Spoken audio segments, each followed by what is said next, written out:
Hey guys, SuperHorrorBro Mike here, and in today's video, we break down the latest trailer for Poppy Playtime Chapter 3. Now I actually uploaded a reaction video to this yesterday and did a quick analysis thereafter. However, after re-watching the trailer and taking a closer look at certain shots, I realised I hadn't properly connected some of the dots left by developer Mob Entertainment, which really give us an idea of what this new entry in the Poppy Playtime franchise is to be about. So I decided to delist that video and return with a more in-depth and accurate breakdown. So sit back, relax, and let's go through this new trailer shot by shot to see what we can learn about the latest in toy-themed horror at Playtime Co. The trailer begins with a blink and you'll miss it shot of a gas mask.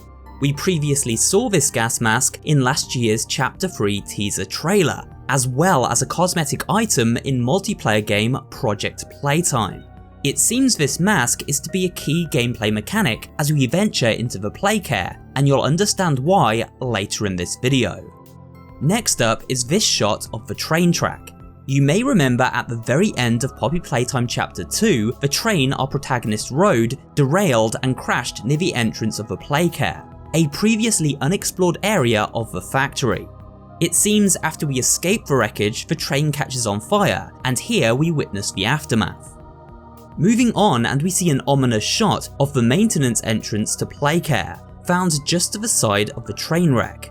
The flickering flames light up the doorframe and suggest that this will be the very first area in Chapter 3, picking up directly after the events of Chapter 2. The next shot gives us our first look inside the Playcare facility. It looks incredibly eerie and seems to be themed like a schoolhouse, with old-fashioned furniture in the form of these chairs and tables lining the hall. To the left of the frame are a bunch of children's drawings and a portrait, though we are unable to make these out clearly. On the floor, 3 perfectly spaced claw marks can be observed. These claws have cut through the wooden flooring and creep around the corner as if something has been dragged away. In the next image we can see exactly what was dragged. A Huggy Wuggy toy lays in a pool of blood, its head severed and taken. Close by we see another plushie with its head also missing. It seems whatever creature resides in the playcare removes the heads of its victims, but why? More on this later. Moving on, we see the claw marks trail across this wall, and in the centre is a portrait of a very unhappy looking child.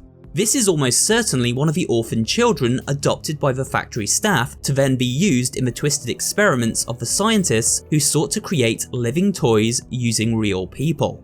We have confirmation of this in a previous VHS teaser, where a terminally ill man was transferred into the body of a Bron toy to give him new life.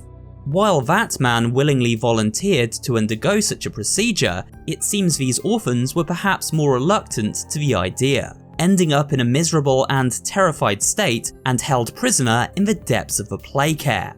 We also see a mascot sticker attached to this portrait. Once again, it's missing its head. The next shot is very interesting indeed, as it features a crude children's drawing that at first seems fairly simplistic, but actually adds a lot of meaningful information. At the top of the drawing we see a setting sun and a moon, and at the bottom a message which reads, "Time for bed."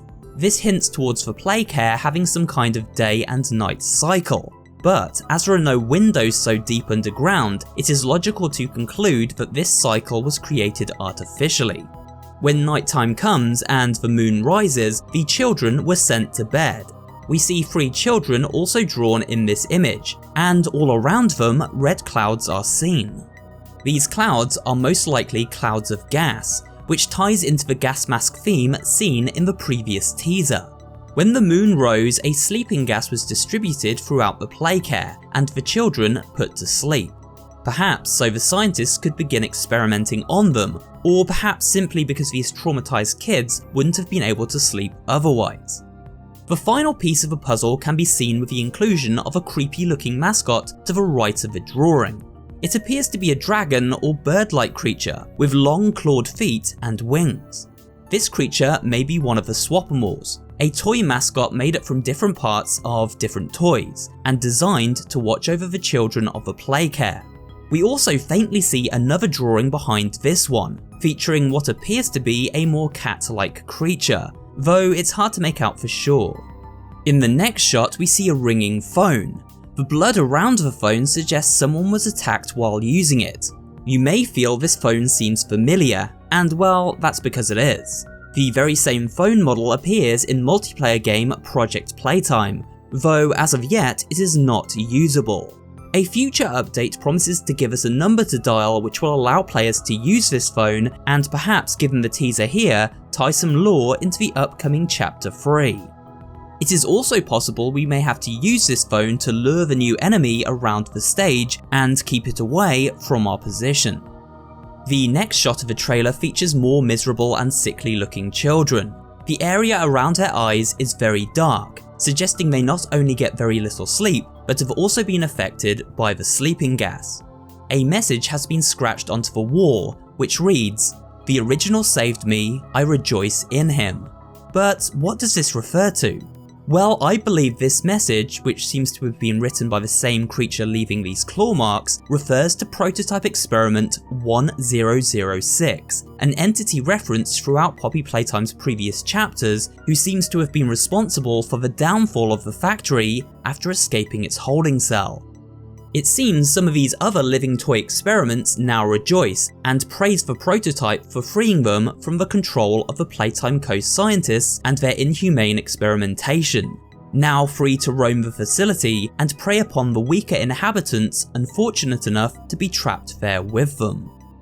In the shadows of this image, we see a very faint silhouette of what seems to be one of Chapter 3's new toy mascots, the very same one leaving the claw marks. It's hard to make out, but judging by the shape of its head and eyes, it appears this predatory toy may well be a cat, just as I had theorized in my breakdown of the teaser image from last week, but more on this later. We can see more etching on the wall as we move into the next shot. It reads, "I live to serve our angel of salvation." This adds more credence to the theory that at least one of the new mascots in this chapter has wings. It also suggests that the cat-like creature who I believe is writing these messages and leaving these claw marks is different to the creature pictured here in this drawing. The Angel of Salvation referencing a bird or dragon type guardian of the playcare, whom this other cat-themed toy served. A children's drawing to the left of the frame seems to include both of these new toys. We see the tail and wings of the dragon, and then the cat toy beside it. At this point, I want to hop to the end of the trailer, where we finally get more of a look at the entity in question. We see a claw whip away and then a pair of beady eyes appear in the darkness. A plume of gas-like smoke then pours from its nose. Following this, a smiling face appears as we are engulfed in the fumes of this gas. If we pause and brighten the image, it appears this creature is indeed a cat. It features a cat-like nose and Cheshire Cat grin. With this information in mind, we can connect the dots and come to a conclusion as to what both of these characters are and their purpose in the playcare. The cat showed up at night to dispel sleeping gas that would place the children into a deep sleep.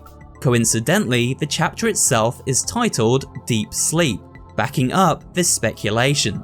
The dragon creature then oversaw the playcare like a jailer of sorts, making sure everything was running as intended and the children were all accounted for. The two toys working in tandem to keep order in this area of the facility, but also acting as friendly mascots for the children, much like Mommy Longlegs did in the game station during Chapter 2. However, as this other drawing illustrates, the gas seems to have given these children nightmares, suggesting it has hallucinogenic properties.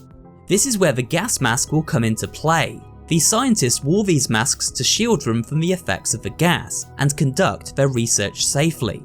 This hints at a new mechanic where we the player will also need to don the mask whenever the fuming cat appears, in order to survive each encounter. At the top of the image, we see another drawing with the message, "Just like mommy and daddy before, they left me." This tells us that after being adopted by the staff of the Playtime Co. factory, the children were then abandoned by their new parents and left to the mercy of the scientists. Not really new information, but it does back up our previous theories. The next shot shows Huggy's head on a pike. Throughout the trailer we have seen many Playtime toys missing their heads, and it seems this is where they end up. The cat antagonist seemingly claiming trophies for itself after a successful hunt, which means it has intellect and a thought process far beyond other toys like Huggy, who seem to simply attack to satiate their hunger. This new enemy is far more calculated and sadistic in its methods. Moving on, we can see candles placed around a room in an almost ritualistic way, and at the centre of the room a giant amalgamation of various toy parts, including the torso of Mommy Longlegs claimed by the prototype after her downfall in Chapter 2. This seems to be a twisted creation being built by the prototype, but for what end? Perhaps once complete, this is to be the creature's new form, as judging by its hand, Experiment 1006 was left in an incomplete state. The final shot before we see the cat-like creature is a slow track along this wall, which features a host of messages. These read, "Followers of the path, led us to be trapped in garlands, my somniferous flock, and never forget the hour of joy." Somniferous means to induce sleep, so this confirms the gas is indeed used to put the children to sleep. Garlands usually feature flowers, and we know from information uncovered in Chapter 2 that poppy flowers were used in the experiments which brought these toys to life. The hour of joy is an interesting turn of phrase, as I'm pretty sure the experiments of the Playcare were anything but joyful. This may however insinuate that the sleeping gas gave off euphoric properties to those who breathed it in, resulting in an hour of joy. We see the claw of a cat creature dragging across the wall, a claw we previously saw in the latest teaser image for Chapter 3, which I analysed in my previous video. The trailer ends with the new antagonist emerging from the darkness and breathing out sleeping gas. As the gas fills the screen, we are given the chapter title, Deep Sleep, and a release window of winter 2023. Now that's all I currently have in regards to an analysis of this trailer, but do let me know what you think in the comments section below. From everything we've seen, it appears that Poppy Playtime Chapter 3 will be far more atmospheric and creepier than ever before, and I can't wait to cover it on the channel later this year. If you're interested in keeping up with my Poppy Playtime coverage, as well as other horror related content, then remember to subscribe. And if you did enjoy this video, I'd appreciate it if you can drop it a like and comment down below. Thanks for watching, and I will see you on the next video.